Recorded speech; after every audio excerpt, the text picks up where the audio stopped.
Good morning बच्चों, कैसे हैं हम लोग? ठीक बच्चों, आज चलते हैं हम एक महत्वपूर्ण टॉपिक लेकर आए हैं जिसका नाम है रासायनिक अभिक्रिया, शब्द समीकरण एवं रासायनिक समीकरण। बच्चों, हमने कई बार एग्जाम में देखा है कि पूछा जाता है रासायनिक अभिक्रिया तो बच्चे लिख देते हैं रासायनिक समीकरण, पूछा जाता है शब्द समीकरण तो लिख देते हैं रासायनिक समीकरण, पूछा जाता है रासायनिक समीकरण तो लिख देते हैं रासायनिक अभिक्रिया। बच्चे कंफ्यूज होते हैं, लेकिन बच्चों इन तीनों में बहुत थोड़ा अंतर, बहुत बारीक अंतर है। आज इनके हम अंतर को बहुत अच्छे से समझ लेंगे, क्लियर कॉन्सेप्ट क्लियर कर लेंगे कि ताकि हमारे एग्जाम में किसी भी प्रकार की कंफ्यूजन अब न रहे। तो इन तीनों टॉपिकों को बच्चों हम बारी बारी आज पढ़ते हैं। सबसे पहले हेडिंग हम लिखते हैं रासायनिक अभिक्रिया, जिसे हम अंग्रेजी में कहते हैं केमिकल रिएक्शंस। केमिकल रिएक्शंस, ठीक बच्चों। रासायनिक अभिक्रिया वह प्रक्रिया है, रासायनिक अभिक्रिया क्या होता है? एक प्रोसेस है, एक प्रक्रिया है। रासायनिक अभिक्रिया वह प्रक्रिया है जिसमें एक या एक से अधिक पदार्थ परस्पर क्रिया करके, जो पदार्थ क्रिया करते हैं बच्चों को क्या कहते हैं? हम कहते हैं अभिकारक। जो पदार्थ क्रिया में भाग लेते हैं उन्हें क्या कहते हैं? अधिकारक। अंग्रेजी में क्या कहते हैं? रिएक्टेंट्स। रासायनिक अभिक्रिया वह प्रक्रिया है जिसमें एक या एक से अधिक पदार्थ, वो पदार्थ क्या बच्चों? अधिकारक या रिएक्टेंट्स, परस्पर क्रिया करके एक या एक से अधिक नए पदार्थ बनाते हैं। जो नया पदार्थ बनाते हैं क्या कहते हैं? उत्पाद या प्रोडक्ट्स। अंग्रेजी में कहते हैं प्रोडक्ट्स। हमने सुना होगा यह किस कंपनी का प्रोडक्ट है भाई? अच्छा, इस कंपनी से बना हुआ है। बना हुआ माने जो चीजें जहां से निर्मित हुआ है, बना हुआ है, तो बनी हुई चीजों को, निर्मित हुई चीजों को, रिजल्ट हुई चीजों को क्या कहते हैं? उत्पाद कहते हैं, प्रोडक्ट्स कहते हैं। इस क्रिया में पुराने रासायनिक बंध बनते हैं, रासायनिक बंध टूटते हैं और नए रासायनिक बंध बनते हैं बच्चों। इस क्रिया में क्या होता है? पुराना रासायनिक बंध टूटता है बच्चों, यहां से टूटता है और नया रासायनिक बंध बनाता है। ये या बेटा नया रासायनिक बंध बनाता है, नया रासायनिक बंध बन गया। पुराना टूटा, नया बन गया। ठीक है, पुराना टूटा, नया बन गया। इसे कहते हैं रासायनिक अभिक्रिया। इसके उदाहरण कुछ होते हैं बच्चों। उदाहरण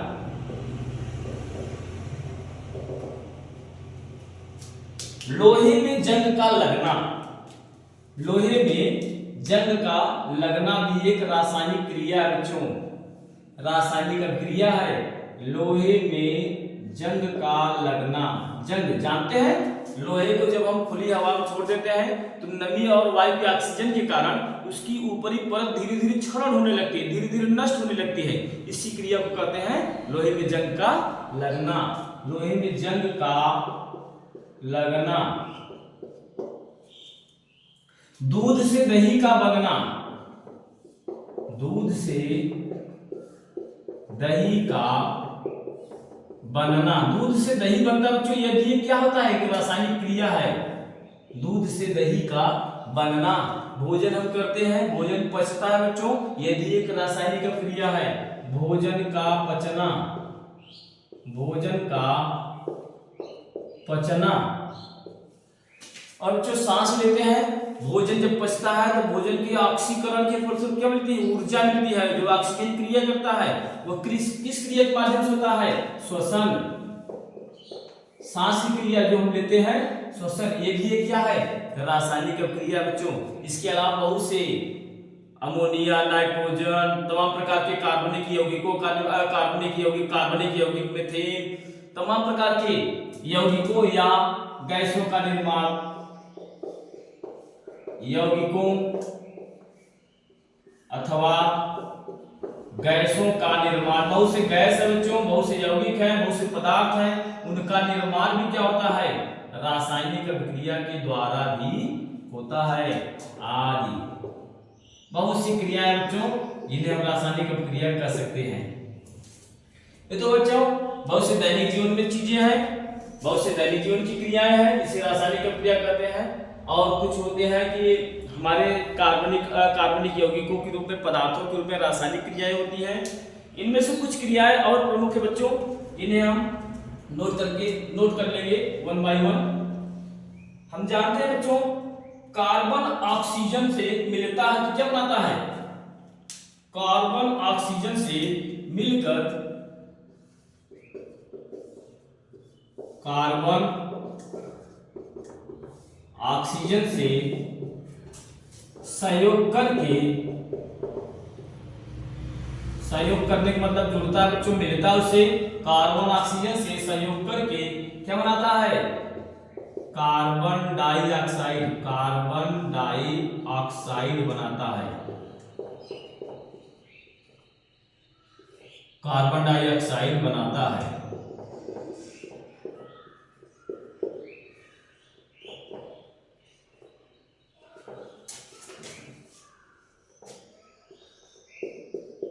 ठीक है, दूसरा उदाहरण लिख सकते हैं हम,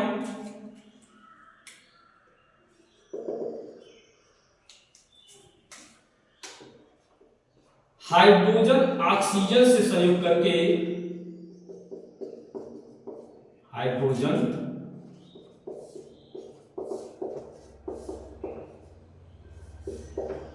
ऑक्सीजन से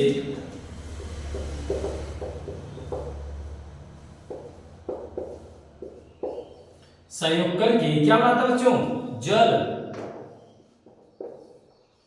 जल का निर्माण करता है। जल का सूत्र क्या होता है, H2O, हाइड्रोजन और ऑक्सीजन उसमें मिले हैं, जल का निर्माण करता है। इसी प्रकार बच्चों अमोनिया एक यौगिक होता है NH3, उसमें क्या होता है, नाइट्रोजन हाइड्रोजन से सहयोग करके नाइट्रोजन हाइड्रोजन से सहयोग करके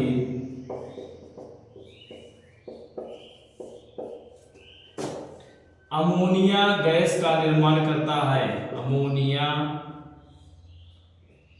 गैस का निर्माण करता है।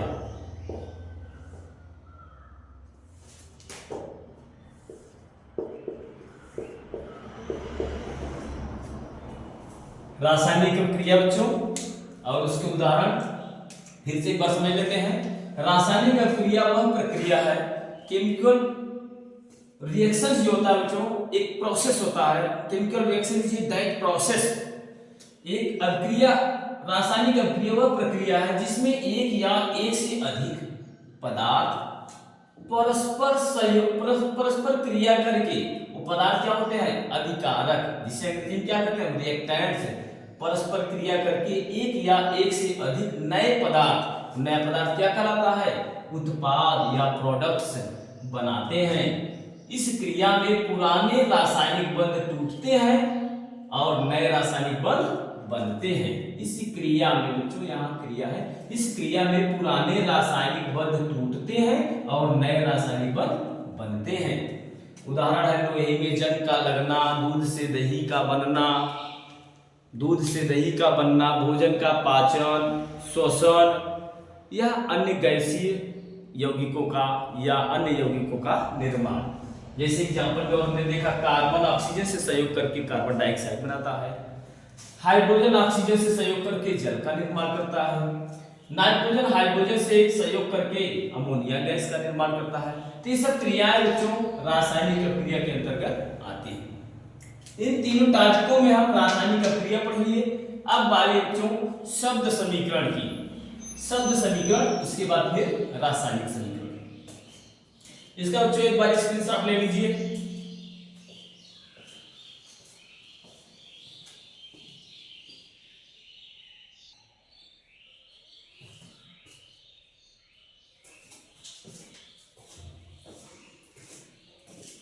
बच्चों शब्द समीकरण को पढ़ने से पहले हम थोड़ा सा समझ लेंगे कि रासायनिक अभिक्रिया जो होती है, रासायनिक अभिक्रिया के कुछ मुख्य बिंदु होते हैं, उनमें क्या क्या ऐसे फैक्ट्स होते हैं कि जिनको जानना जरूरी होता है। तो बच्चों किसी भी रासायनिक अभिक्रिया में 3 मुख्य बिंदु होते हैं, वो कौन कौन से होते हैं,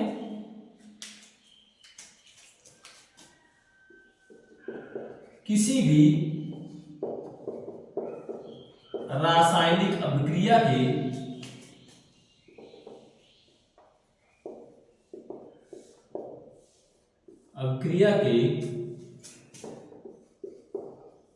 तीन प्रमुख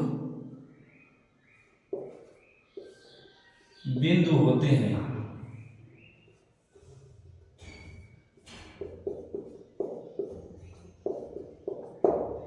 तीन प्रमुख बिंदु होते हैं, कौन कौन से बच्चों? एक है अभिकारक,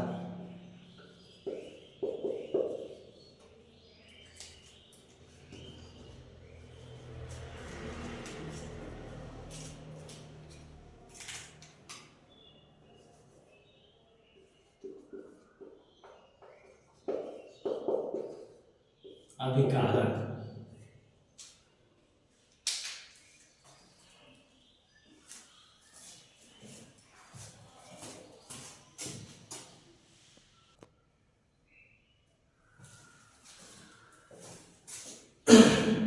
तो बच्चों किसी भी रासायनिक अभिक्रिया के जो मुख्य बिंदु होते हैं वह बिंदु होता है, किसी भी रासायनिक अभिक्रिया के तीन प्रमुख बिंदु होते हैं, कौन कौन से होते हैं? अभिकारक, जिसे हम अंग्रेजी में कहते हैं रिएक्टेंट्स, उत्पाद प्रोडक्ट्स, अभिक्रिया को प्रभावित करने वाले कारक, फैक्टर्स अफेक्टिंग टू रिएक्शंस। ठीक है बच्चों, अभिक्रिया को प्रभावित करने वाले कुछ कारक भी होते हैं। तो सबसे पहले अभिकारक समझते हैं बच्चों। कोई भी रासायनिक अभिक्रिया होती है तो रासायनिक अभिक्रिया में जो अणु भाग लेते हैं, जो पदार्थ भाग लेता है, जो इंटर करता है, जिसके कारण क्रिया होती है, उसे हम कहते हैं अभिकारक। किसी भी रासायनिक अभिक्रिया में भाग लेने वाले पदार्थों को अभिकारक कहते हैं। क्या कहते हैं? अभिकारक। जो पदार्थ रासायनिक अभिक्रिया में शुरू में प्रवेश करता है उसको क्या कहते हैं? अभिकारक कहते हैं। उत्पाद, दूसरा बिंदु क्या बच्चों? उत्पाद। रासायनिक अभिक्रिया के परिणाम स्वरूप उत्पन्न पदार्थ को उत्पाद कहते हैं। जो पदार्थ किसी भी रासायनिक अभिक्रिया के बाद बनता है, रासायनिक अभिक्रिया होने के परिणाम स्वरूप उत्पन्न होता है, उसे क्या कहते हैं? उत्पाद, प्रोडक्ट। अभिक्रिया को प्रभावित करने वाले कारक, कुछ कारक ऐसे होते हैं जिनके कारण क्रिया होती है या क्रिया की दर बदलती है, धीमी होती है या तीव्र होती है, या धीमी हो रही, तीव्र होना है, कराना है। तो कुछ पदार्थ ऐसे यूज होते हैं, जैसे कुछ कारक ऐसे यूज होते हैं बच्चों। उन कारकों को हम कहते हैं ताप। ताप की उपस्थिति में कुछ क्रियाएं तेज होती है, कुछ क्रियाएं धीमी होती हैं। दाब, उत्प्रेरक, वर्धक और सांगण। इसमें उत्प्रेरक क्या करता है? किसी रासायनिक अभिक्रिया को प्रारंभ नहीं कर सकता, लेकिन रासायनिक अभिक्रिया की दर को बदलता है, अभिक्रिया की दर को बढ़ा सकता है या घटा सकता है। तो ऐसे कारक को क्या कहते हैं? उत्प्रेरक। बात आई वर्धक की। वर्धक क्या करता है? रासायनिक अभिक्रिया को यह डायरेक्ट प्रभावित नहीं करता है, यह प्रमोट कर, इसको कहते हैं प्रोमोटर्स। ये प्रमोट करता है किसको? उत्प्रेरक को। उत्प्रेरक को यह सक्रिय और क्रियाशील बनाता है, उत्प्रेरक की क्रियाशीलता को बढ़ाता है।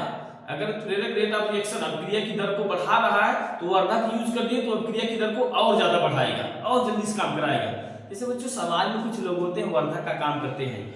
किसी से आपकी झगड़ा हो गई, बहस हो गई, तो सामने वाला तुम्हारा एक अगर कोई साथी है, कोई अन्य व्यक्ति है, कहेगा अरे उसको तुम कमे मारे और मारना चाहिए था, हम तुम्हारे साथ है ना। तो वो वर्धक का काम करता है तुम्हारे साथ। वो चाहे पॉजिटिव हो या निगेटिव, दोनों दिशाओं में हो सकता है बच्चों। लेकिन ऐसे ही क्या होते हैं, कुछ चीजें हौसला बढ़ाने वाले होते हैं। अरे यार तुम ऐसा क्यों नहीं कर पाओगे, करो तो हम तुम्हारे साथ है ना, डरो मत, कोई बात नहीं। ऐसे रासायनिक यौगिकों को, ऐसे पदार्थों को क्या कहते हैं? वर्धक कहते हैं। ठीक है, तो किसी भी रासायनिक अभिक्रिया के होने के लिए इन तीनों फैक्टर्स का होना बहुत जरूरी होता है। जैसे हम शॉर्ट में देख रहे हैं, हम इसको संक्षिप्त में रासायनिक अभिक्रिया कैसे लिखा जाता है। तो इसमें होते हैं अभिकारक। अभिकारक एक या दो हो सकते हैं, अगर दो है तो उनको प्लस करके लिखा जाता है। अभिकारक, एक अभिकारक, दूसरा अभिकारक, बनता है उत्पाद, प्रोडक्ट। लेकिन बीच में कौन यूज होते हैं? अभिकारक और उत्पाद, इनके बीच में कौन होते हैं? यही तीनों। ये तीसरा नंबर वाला ताप, दाब, प्रेरक, वर्धक, सांगण, इसी बीच में यूज होते हैं। यहां वर्धक भी यूज हो सकता है आपका।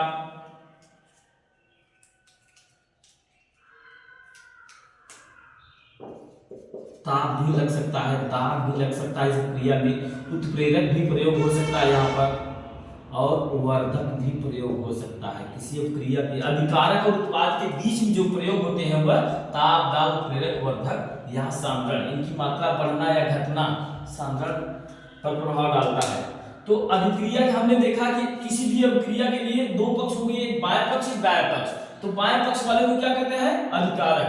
बाएं पक्ष को क्या कहते हैं? अभिकारक, जो क्रिया करने के लिए तैयार है, क्रिया करने में भाग लेता है। और दाहिना पक्ष क्या होता है? इसके द्वारा किए गए कार्य का परिणाम होता है, जिसे हम उत्पाद कहते हैं। तो ये हुआ पूरा रासायनिक अभिक्रिया और उससे संबंधित उस कुछ मुख्य बिंदु। इसका स्क्रीनशॉट ले लीजिए एक बार।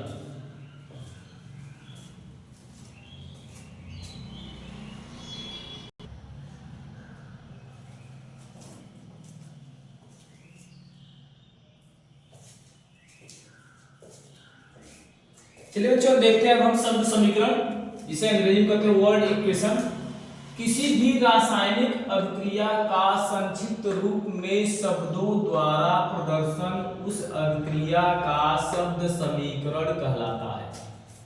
कोई भी रासायनिक अभिक्रिया बच्चों, उसको हम एक संक्षिप्त रूप में बताना चाहे, शॉर्टकट में बताना चाहे, तो जो हम शब्दों के माध्यम से उसको प्रदर्शित करेंगे, उसी प्रदर्शन को कहते हैं उस अभिक्रिया का शब्द समीकरण, उस अभिक्रिया का शब्द समीकरण। जैसे उदाहरण देखते हैं, उदाहरण अभिक्रिया का शब्द समीकरण का उदाहरण बच्चों, हम जानते हैं कि कार्बन और ऑक्सीजन संयोग करके कार्बन डाइऑक्साइड बनाते हैं। क्या होता है? कार्बन और ऑक्सीजन संयोग करके क्या बनाते हैं? Carbon dioxide. कार्बन डाइऑक्साइड पागल, कार्बन डाइऑक्साइड, इसको शॉर्ट में का बोलते हैं। तो हम लिख सकते हैं इसको, इस अभिक्रिया को हम शब्दों के माध्यम से संक्षिप्त में कैसे व्यक्त करेंगे? हम लिखेंगे बच्चों, हम लिखेंगे यहां पर carbon plus oxygen, carbon plus oxygen is equal to, जो क्रिया बनाते हैं इसको कहते हैं is equal to. Is equal to माने, इज माने है, इक्वल माने बराबर, टू माने किससे तुलना कर रहे हैं, यह किससे बराबर है? इज इक्वल टू माने यह बराबर है इसके इधर वाले बाएं वाले पक्ष बराबर किसके? दाएं वाले पक्ष के। तो carbon plus oxygen is equal to carbon dioxide, carbon dioxide.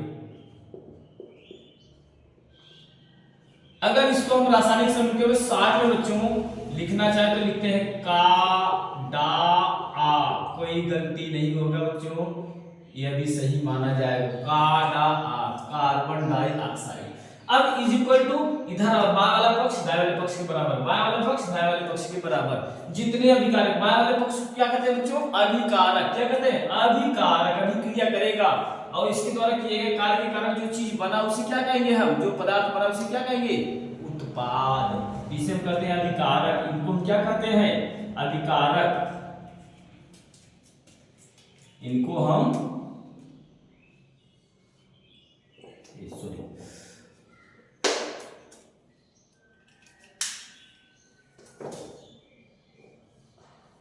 इनको हम कहते हैं अभिकारक। इधर जो बना इसको क्या कहते हैं? उत्पाद। प्रोडक्ट, अभिकारक और उत्पाद। तो यह संक्षिप्त रूप में किसी क्रिया को हमने पूरा व्याख्या में बताया कि कार्बन ऑक्सीजन से क्रिया करके कार्बन डाइऑक्साइड बनाता है। अगर ऐसा कहते हैं तो उसे हम कहते हैं रासायनिक अभिक्रिया। उसकी व्याख्यात्मक वर्णन करेंगे तो इसको शब्दों के माध्यम से क्यों लिखेंगे? Carbon plus oxygen equal to carbon dioxide, carbon plus oxygen equal to carbon dioxide. यह क्या? शब्द समीकरण। इसी प्रकार से दूसरा उदाहरण लिख सकते हैं हम।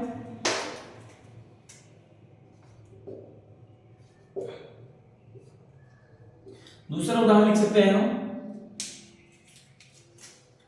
हाइड्रोजन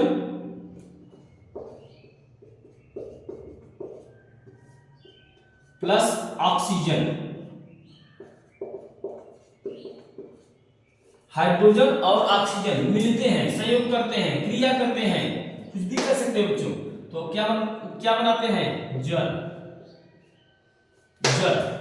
हाइड्रोजन और ऑक्सीजन परस्पर क्रिया कर रहे हैं तो क्या बना रहे हैं? जल। अब इसको वाक्य को लिखना हो तो एक दो लाइन में आएगा कि हाइड्रोजन, जब हाइड्रोजन ऑक्सीजन से एक निश्चित ताप पर या किसी ताप पर क्रिया करते हैं तो क्या बनता है, जल का निर्माण होता है। ये पूरा वाक्य होगा, उसको हम रासायनिक अभिक्रिया कहेंगे। लेकिन इसी को जब शब्दों के माध्यम से बताए, हम शॉर्टकट में बताना चाहें, hydrogen plus oxygen equal to जल।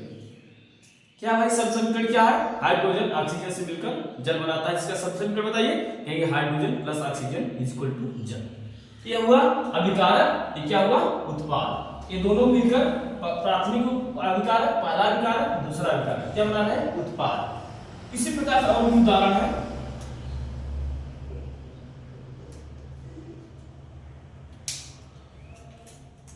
अमोनिया, सॉरी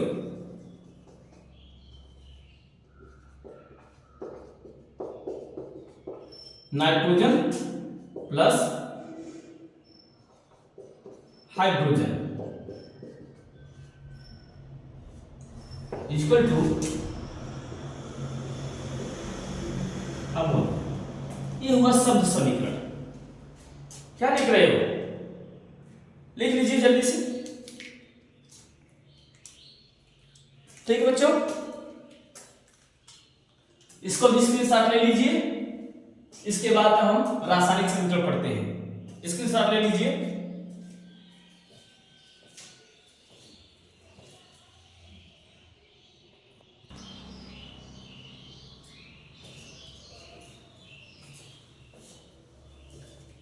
ठीक है बच्चों, अगला टॉपिक हम देखते हैं रासायनिक समीकरण। रासायनिक समीकरण, केमिकल इक्वेशन इसे अंग्रेजी में कहते हैं। किसी भी रासायनिक अभिक्रिया के अभिकारकों, किसी भी रासायनिक अभिक्रिया के अभिकारकों एवं उत्पादों का सूत्रों एवं संकेतों द्वारा प्रदर्शन उस अभिक्रिया का रासायनिक समीकरण कहलाता है। जैसे हमने कोई रासायनिक अभिक्रिया पढ़ा, उस रासायनिक अभिक्रिया के हमने शब्द समीकरण को देखा। अब उस रासायनिक अभिक्रिया को हम संकेतों के माध्यम से, जैसे किसी व्यक्ति का नाम कुछ है अजय कुमार, तो कहते हैं भाई एके कहाँ है, एके कहाँ है भाई, तो एके क्या हुआ, एक का संकेत हो गया, कोड हो गया। ठीक है, तो धोनी भाई को माही कहते हैं, रोहित शर्मा जी को हिटमैन कहते हैं। तो क्या हुआ, एक संकेत हो गया बच्चों, संकेत हम कहते हैं हिटमैन, तो हम समझ जाएंगे रोहित शर्मा की बात हो रही है।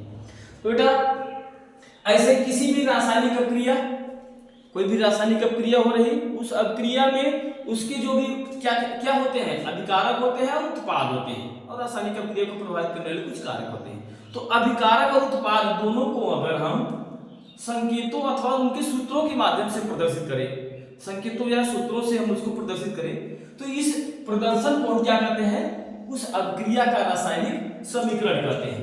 जैसे उदाहरण के लिए देखते हैं हम,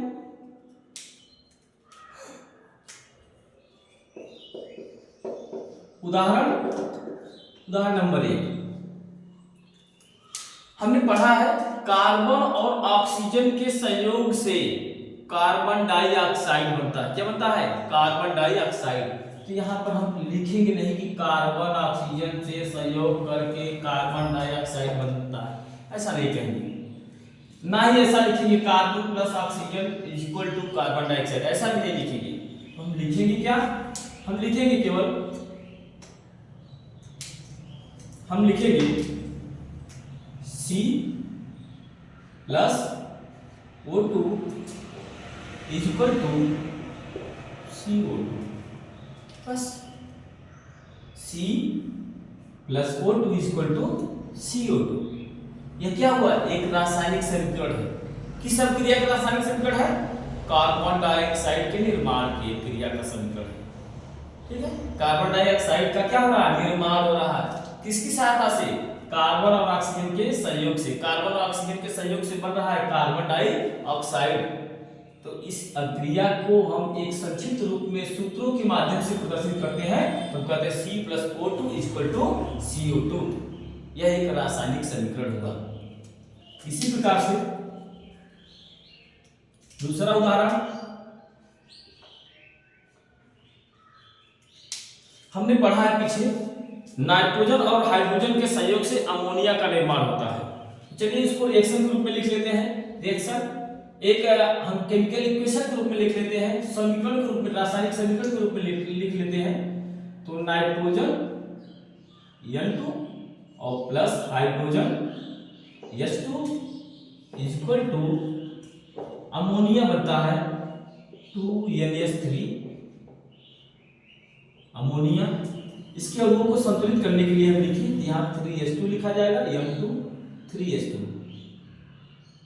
हम अगले वीडियो में बता देंगे बच्चों कि रासायनिक अभिक्रियाओं को कैसे संतुलित किया जाता है और कब उसे हम संतुलित अभिक्रिया कहते हैं, कब असंतुलित अभिक्रिया कहते हैं, ये हम आगे बता देंगे। यहाँ 2 क्यों लिख दिया गया, यहाँ 3 क्यों लिख दिया गया, इसकी चर्चा हम दूसरे टॉपिक में, अपने दूसरे वीडियो में हम इसको बनाएंगे। तो पहले आज इसको देख लेते हैं। अब कहेंगे नाइट्रोजन हाइड्रोजन के संयोग से क्या बना, अमोनिया। तो इस समीकरण को हम कहते हैं रासायनिक समीकरण। यहाँ पर एक उत्प्रेरक प्रयोग होता है, इसे हम कहते हैं आयरन उत्प्रेरक यहाँ होता है और मोलिब्डेनम वर्धक होता है। तो आयरन उत्प्रेरक की क्रिया में आयरन उत्प्रेरक की उपस्थिति में यह क्रिया और तेजी से होता है और मोलिब्डेनम जो होता है वर्धक होता है। और इस क्रिया में हम ताप और दाब का भी प्रयोग करते हैं।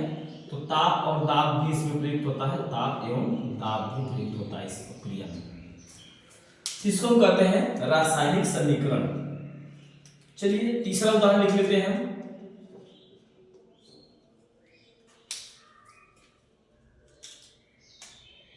हमने पढ़ा है हाइड्रोजन और ऑक्सीजन के सहयोग से जल का निर्माण होता है। हाइड्रोजन और ऑक्सीजन मिलते हैं तो क्या बनता है, जल बनता है। कैसे, अब देखते हैं क्या बैलेंस है, संतुलित है, नहीं संतुलित इसको हमें करना पड़ेगा। तो हम लिख लेते हैं ऑक्सीजन को बराबर करने के लिए सबसे पहले यहाँ 2 गुणा कर लेते हैं। 2 का 2 ऑक्सीजन हो गया, 2 दूना 4 हाइड्रोजन है, 2 ऑक्सीजन है, 2 अभी हम 2 लिखते हैं, 2 दूना 4। तो हाइड्रोजन और ऑक्सीजन संयोग करके क्या बना रहे हैं, जल। अब इसी को हम संकेतों हाइड्रोजन ऑक्सीजन, हाइड्रोजन का संकेत ऑक्सीजन का संकेत क्या बना लिया, जल। नाइट्रोजन का संकेत हाइड्रोजन का संकेत, अभिकारक, ये दोनों क्या है, अभिकारक। ये क्या उत्पाद है, उत्पाद को भी अमोनिया बना है। अमोनिया को किस रूप में लिखे, संकेत के रूप में। तो हमने कहा ना उत्पादों, अभिकारकों एवं उत्पादों का सूत्रों एवं संकेतों द्वारा प्रदर्शन। अभिकारक उत्पाद जो ले रहे हैं उसको हम सूत्र या संकेत के माध्यम से प्रदर्शित करेंगे। तो ऐसे तो उसे क्या, उस प्रदर्शन को क्या कहते हैं, इस प्रदर्शन को अभिक्रिया का रासायनिक समीकरण कहते हैं। किस अभिक्रिया का, अमोनिया के निर्माण की अभिक्रिया का, कार्बन डाइऑक्साइड के निर्माण की अभिक्रिया का और जल के निर्माण की अभिक्रिया का रासायनिक समीकरण है। इस प्रकार से आज के टॉपिक में बच्चों हमने पढ़ा रासायनिक अभिक्रिया, शब्द समीकरण एवं रासायनिक समीकरण। तीनों में बहुत छोटा, बहुत बारीक अंतर होता है बच्चों। इसको एक बार और आप लोग ध्यान से देख लेंगे, बढ़िया से पढ़ लेंगे तो टॉपिक कभी भूलेंगे नहीं। इसका भी स्क्रीनशॉट एक बार ले लीजिए। तब तीनों अभिक्रियाओं को हम एक बार में दिखा दें। तीनों चीजों को हम रासायनिक अभिक्रिया, शब्द समीकरण एवं रासायनिक समीकरण को एक ही उदाहरण में हम तीनों को साथ में समझा दे रहे हैं। उसके बाद टॉपिक समाप्त हो जाएगा। एक बार स्क्रीनशॉट ले लीजिए इसका।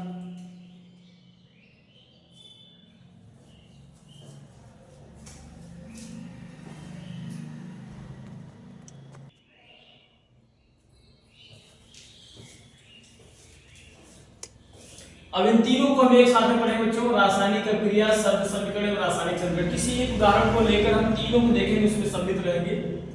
जैसे एथिलीन अणु होता है, हाइड्रोकार्बनिक यौगिक बच्चों, हाइड्रोकार्बन है। एथिलीन में हाइड्रोजन के योगात्मक क्रिया से एथेन बनता है। हम लिखेंगे इसका रासायनिक अभिक्रिया कैसे लिखेंगे इसका हम,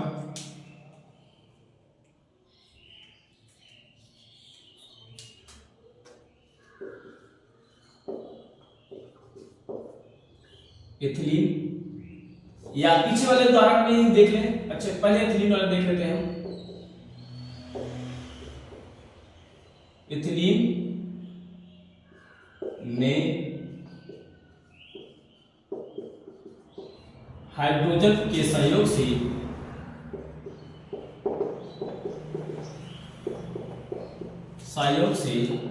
एथेन का निर्माण होता है। एथेन का निर्माण होता है।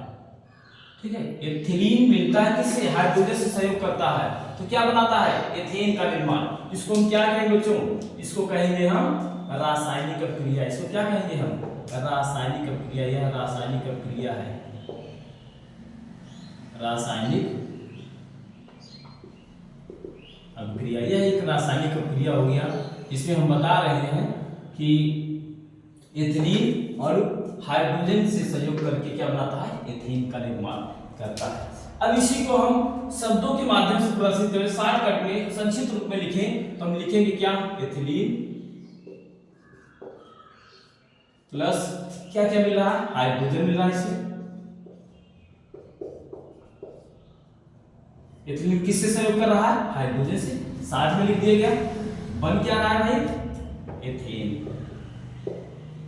अब इसको हम क्या कहेंगे? देखिए एक वाक्य था, एथिलीन में हाइड्रोजन के सहयोग से एथेन का निर्माण होता है। इसे हमने कहा यह क्या है? एक रासायनिक अभिक्रिया का उदाहरण, एक रासायनिक अभिक्रिया है। लेकिन इसी को संक्षिप्त रूप में लिख लिए एथिलीन प्लस हाइड्रोजन, तो हम क्या बना लिए? एथेन। अब इसको हम क्या कहेंगे? इसको हम कहेंगे शब्द समीकरण। इसको हम कहेंगे शब्द समीकरण। शब्द समीकरण।